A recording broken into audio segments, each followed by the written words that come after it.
Президент Алмазбек Атамбаев өнөр жай, энергетика жана кен байлыктары мамлекеттик комитетинин төрагасы Дүйшөнбек Зилалиевди кабыл алды. Мамлекет башчысына өлкөнүн энергетикалык системанын иши жана алдыдагы келе жаткан жылытуу мезгилине даярдыкты көрүү чаралары тууралуу маалымат берилди. Ошондой эле өлкөдөгү гидроэнергетиканы өнүктүрүү боюнча долбоорлорду ишке ашыруу маселелери дагы талкууланды. Тактап айтканда, президентке чехтердин Liglas Trading CZ компаниясы менен жогорку нарын ГЭСтер каскадынын курулушу тууралуу макулдашууну ишке ашыруу боюнча даярдыктын жүрүшү тууралуу маалымат берилди. Дүйшөнбек Зилалиев азыркы учурда биринчи кезекте аткарылуучу иш-чаралар жүргүзүлүп жаткандыгын маалымдады. Техникалык, экономикалык негиздемелерди жаңыртуу жана түзөтүүлөрдү киргизүү, аталган энергетикалык объектилердин курулушун алдыга жылдыруу үчүн Liglas Trading CZ компаниясынын инженерлер тобу кыргызстандык адистер менен бирдикте жогорку нарын ГЭСтер каскадынын курулушунун долбоору менен жеринде таанышып чыгышты. Президент Алмазбек Атамбаев мамлекеттик комитеттин төрагасынан мурда кол коюлган макулдашуулардын шарттары талап кылгандай, мамлекеттин кызыкчылыктарын, артыкчылыктарын сактоо менен өлкөбүз үчүн маанилүү гидроэнергетикалык долбоорлорду ишке ашырууга абдан дыкаттык менен даярдык көрүүнү камсыз кылууну талап кылды. Эскерте кетсек, ГЭСтерди курмай болгон чех компаниясы менен кызматташпоого чакырган өкмөттүк документтин көчүрмөсү делген катты 24 KG маалымат агенттиги жарыялаган. 17-июлда чыккан 3 беттик кат Кыргызстандын Австрия менен Чехиядагы элчилигинин жана Тышкы иштер министрлигинин чехиялык Liglas Trading CZ компаниясын изилдегенден кийин экономика министрлигине жана улуттук энерго холдингке жиберген жообу болгон. 2017-жылдын 10-мартында жазылган ал катка Тышкы иштер министринин ошол кездеги орун басары Азамат Үсөнов кол коюп, өтө маанилүү деп белгиленген. Улуттук банк 14 миллион долларга жакын каражат сатып алгандыгын мекеменин расмий сайтында жарыяланды. Бул жылы чет өлкөлүк валюта 4-нчү жолу сатып алынууда. Акыркы жолу ушул жылдын 22 апрелинде сатып алуулар болгон, бирок мындан 2 жума мурда жашыл акчанын наркы өсүп, $1.69,6 сомго бааланып калганда Улуттук банк тескерисинче аны саткан. Улуттук банк интервенцияны түрдүү себептерден улам валютанын курсун турукташтыруу үчүн жасайт. Былтыр $192 миллион сатып алып, $150 миллион саткан. Кыргыз жарандарынын колунда 1994-жылкы үлгүдөгү 1000ге жакын паспорт калды. Ал паспорттар 2017-жылдын 1-апрелинен тартып жараксыз деп таанылган. Бул тууралуу мамлекеттик каттоо кызматынын төрагасы Дастан Догоев билдирди. Төраганын айтымында, ал паспорттар менен эч кандай бүтүмдөрдү түзүүгө болбойт жана президенттик шайлоого катыша алышпайт. Андыктан мамлекеттик кызматы аларды алмаштырууга чакырып келет. Ал эми биометрикалык паспорттарды акысыз алууга болорун мамлекеттик каттоо кызматынын жетекчиси кошумчалады. Алтайда унааларды каттоо департаментинин аймактык бөлүмдөрүндө 59615 унаа катталган. Бул тууралуу мамлекеттик каттоо кызматынан билдиришти. Мындан тышкары башка жактан келген транспорттардын саны 11183 бирдикке жеткен. Белгиленген мөөнөттө катталган жана кайра каттоого алынган атайын технологиялык унаалардын саны 1504 унаа болду. Ошондой эле 17891 унаа транспорт каражаттарынын эсебинен чыгарылган. Анын ичинен 114 унаа өлкө аймагына чыгып кеткен. Алтайда 106875 дана номер берилген. Эл аралык кабарлардан Японияда күндүн ысыгын көтөрө албай бир аптада 6 адам көз жумуп, 7000ден ашуун киши ооруканага түшүп калды. Бул туурасында бир катар басмалар жазып чыкты. Бул адаттагыдан 1,8 эсе жогору көрүнүш. Ооруканага жеткирилгендердин айрымдары бир нече жумага калтырылса, 2,5 киши бир нече күнгө жаткырылган. Аптаптан азап чеккендердин жарымына жакын 65 жаштан ашкан адамдар экени айтылды. Өткөн аптада Япония боюнча ысык 35 градуска жетип, күн чыгыш өлкөсүнүн жарандары бир топ жабыркаган.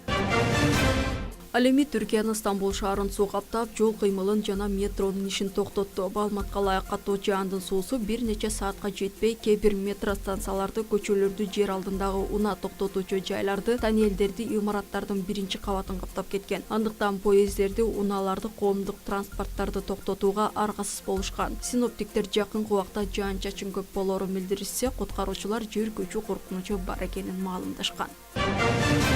Бишкек шаарында Касымалы Баялинов атындагы балдар жана жаштар китепканасында 2 күндүк жыйын болуп өттү. Иш-чаранын негизги максаты көзү азиз адамдарга китеп окуу мүмкүнчүлүгүн түзүп берүү. Чындыгында бул проект биринчи жолу Кыргызстанда, керек десе кымыш өлкөлөрүнүн ичинде биринчи жолу биз ушу ишке ашырганга далалат кылып аткан мезгилибиз. Анткени бул проекттин максаты ушу маалымат баардыгыбызга бирдей болуш керек деген максат колдонулуп атат да. Кыргызстан КМШ өлкөлөрү боюнча биринчиден болуп эл аралык Маракем долбооруна кол койду. Мында көз азисттер дагы бардык маалыматка жетише алат. Кайсы китеп болбосун аны аял эркектин үнү менен заманбап техниканын жардамы аркылуу үн жаздыруулар болот. Семинарга бүт балдар китепканасынын башчылары, директорлору катышып атат. Ушул Оштон, Таластан, Нарын, бардык областтардан. Бул семинардын негизги максаты ушул көз азиз окурмандарыбызга кам көрдүк. Кам көрүү боюнча да. Учурда жаңы башталып келе жаткан бала болка программасын колдонуучулар өзүнүн компьютерине орнотуп алышат. Уюштуруучулар мындай мүмкүнчүлүктү өлкөнүн бардык аймактарына жеткирүүнү пландаштырууда.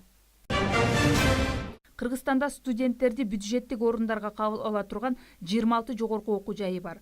Бул окуу жайлардан акысыз билим алууну каалагандар үчүн жыл сайын мамлекет тарабынан 5705 орун бөлүнөт. Учурда акысыз билим алуу жаатында түшүнбөстүктөр арбын. 190, 187, 178 бийик тоолудан келген байкуштар ошо 190 күнү түнү мал кайтарып жүрүп окуган. Сизге ошо айылдан эле келдиңиз. Ошол бала калып атат да, мына Бишкектен өткөрүп атасыңар. Пул деген нонсенс. Жалпы республикалык тестирлөөдөн 202 балл алган Сагынбек кызы Глафира Кыргыз улуттук университетине тапшырып биринчи турдан өтпөй калган. Анын себебин квота бөлүштүрүүдөгү маселе менен түшүндүрүшүүдө. 202 балл менен эң биринчи рейтингде биринчи турган кызым өтпөй атат. Конкурстен конкурс. Квота чыкпай атат да. Вот ошо Ошон үчүн областной центрлер буяка аз таштаган. Учурда паракорлук менен күрөшүүгө канчалык аракет жасалбасын, бул кадамга баргандардын саны суюла электиги айтылып эле келе жатат. Ошол эле учурда пара бербей бара бер деген ойдо тажабай аракет кылгандар да жок эмес. Менин максатым бул жерде окуучулардын, балдардын укугун коргоо үчүн мен даярмын. Менин кызым окушуп, өзүнүн күчү менен тапшырган жана өтпөй калган окуучу даярмын. Бул маселени өкмөткө, жогорку кеңешке койгонго чейин барам. Чоңалайдан келген Динарага райондун акими кыргыз тили жана адабияты сабагы боюнча мугалимдер жетишсиз болгондугуна байланыштуу Улуттук университетинин ректоруна жолдомо кат жиберген. Жол алыс болгондуктан жолдомо кат факс түрүндө келгендиктен аны кабыл албай, ал тургай комиссиядагы мугалимдер жакшы түшүндүрүп бербегендигин айтып нааразы болууда. Максаттууда 5 орун боло турган болсо 7 киши тапшырып салса 2 киши кетет, а жерден 5 өтөт. Кимдин баллы жогорку болсо. А жерде квота деп бөлүнбөйт. Бир максаттууда бул эженикинен айырмасы. Квота деп бөлүнбөйт. А жерден кимдин баллы жогору болсо ошол кетет. Мен тараптан жасалган документтерди, ошол берилген документтерди кабыл албаштын аракетин кылгандыгы мени көңүлүмдү ренжитти. Кошумчалай кетсек, быйылкы бүтүрүүчүлөр июнь айынын аягында орто билим тууралуу аттестат аларда документтердин кээ бирлери ката менен басылып чыкканы билинген. Анын кесепетинен 50 миңге жакын аттестат кайра оңдолуп чыккан. Саламат Каленкызы, Аскат Бекбек, Муратов, Аян жаңылыктары.